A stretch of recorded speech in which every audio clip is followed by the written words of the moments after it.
வணக்கம் and welcome to துண்டுபிடி podcast. ஒரு movie ரிவ்யூவில் வந்து உங்கள்கிட்ட பேசுறதுல ரொம்பவே சந்தோஷம். இன்னைக்கு நம்ம வந்து தலைவன் தலைவி படத்தை பற்றி தான் பார்க்க போகிறோம். தலைவன் தலைவி இந்த படத்தோட கதையை பற்றி பார்த்தோம்னா சிம்பிளான ஒரு இதுதான். நீங்கள் வந்து ஹஸ்பண்ட் அண்ட் ஒய்ஃப் வந்து newly married husband and wife வந்து காரணமே இல்லாமல் அடிச்சுக்கிறாங்க, எல்லாத்துக்கும் சட்டை போடுறாங்க. அந்த திங் இஸ் அந்த ஃபால்ட் வந்து அவங்க சைடு கிடையாது, அவங்க சுற்றி இருக்கிறவங்க மேலே தான் ஃபால்ட் இருக்குது. ஸோ அதுக்கு வந்து ஈகோ கிளாஷ் ஆகிறது, அது அவங்க எப்படி வந்து பிஹேவ் பண்ணுறாங்க, அடுத்தடுத்து அவங்க நடக்கிற சண்டைகள் தான் வந்து இந்த படத்தோட மொத்த கதையே. இந்த படத்தை வந்து நீங்கள் ஒரு நார்மல் பெர்ஸ்பெக்டிவில் வந்து, அதாவது ஒரு என்டர்டெய்னிங் கமர்ஷியல் பெர்ஸ்பெக்டிவில் அணுகுனீங்க அப்படின்னா இட் வாஸ் வெரி என்ஜாயிங். நான் வந்து ரொம்பவே என்ஜாய் பண்ணேன். தேட்டரில் வந்து என் கூட இந்த ஆடியன்ஸும் எல்லாமே என்ஜாய் பண்ணாங்க. இது வந்து ரொம்ப ஒரு நார்மல் என்டர்டெய்னர் படம் தான். பட் நீங்கள் கொஞ்சம் நம்ம அந்த சந்தில், அதாவது ட்விட்டர் சந்தில் இருக்கிறவங்க மாதிரி திங்க் பண்ணி பார்த்தீங்கன்னா, this is one of the films I think சந்து வந்து பிரித்து எடுக்க போகுது அப்படின்னு சொல்லிட்டு நினைக்கிறேன். நிறைய விஷயங்கள் வந்து இவங்களோட அந்த லெஃப்ட் ஐடியாலஜிக்கு வந்து முரணாக நிறையா விஷயம் இருக்குது. இவங்க சொல்கிற அந்த ரெட் ஃப்ளாக்ஸ் அந்த மாதிரி விஷயங்கள் எல்லாமே வந்து ரொம்பவே படத்தை ஃபுல்லாக நிறைஞ்சிருக்கு. பட் இதை நீங்கள் வந்து ஒரு ரூரல் படமாக எடுத்தீங்க அப்படின்னா இந்த மாதிரி தான் வந்து பீப்புள்ஸ் இருப்பாங்கங்கிறத நான் வந்து கண்ணெதிர்க்க பார்த்துருக்கேன். ஸோ அதனால் எனக்கு வந்து கேரக்டர்ஸ்லாம் பயங்கரமாக கனெக்ட் ஆச்சு. எமோஷனல் கனெக்டை விட என்டர்டெயின்மெண்ட் நிறையா இருந்துச்சு இந்த படத்தில்.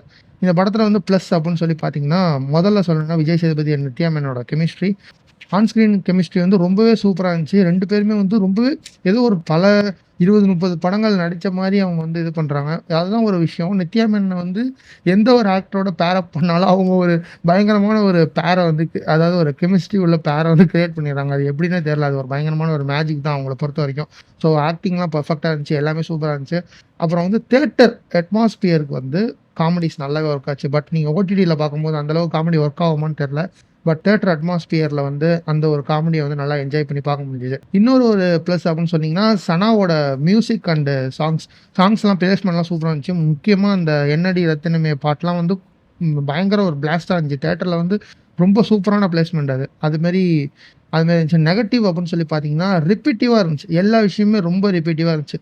ஃபைட், காமெடி, சண்டை. ஃபைட், காமெடி, சண்டை. அதாவது ஃபைட் மீன்ஸ் மற்ற விதம் அடிச்சுக்கிறது, காமெடி, சண்டை, அழுகாட்சி.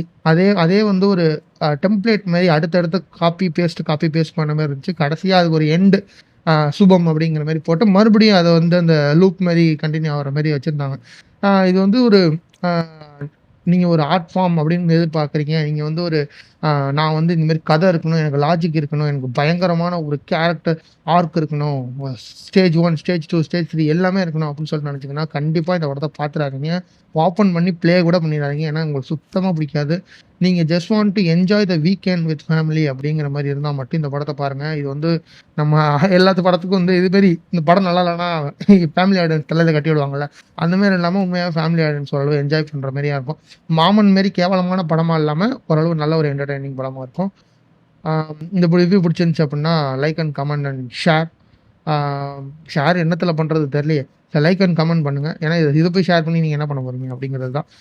நீங்கள் பண்ண முடிஞ்சால் பண்ணுங்கள். கமெண்ட்ஸில் வந்து உங்கள் கருத்துக்களை வந்து கமெண்ட் பண்ணுங்கள். அடுத்தடுத்த வந்து வீடியோஸ் வந்து வந்துகிட்ருக்கு. நான் ஒரு 1 வீக் கொஞ்சம் பிஸி ஆகிட்டேன். அடுத்தடுத்து வந்து நிறையா வீடியோஸ் ரெக்கார்ட் பண்ணி வச்சுருக்கேன். அடுத்தடுத்து அப்படியே வரும்.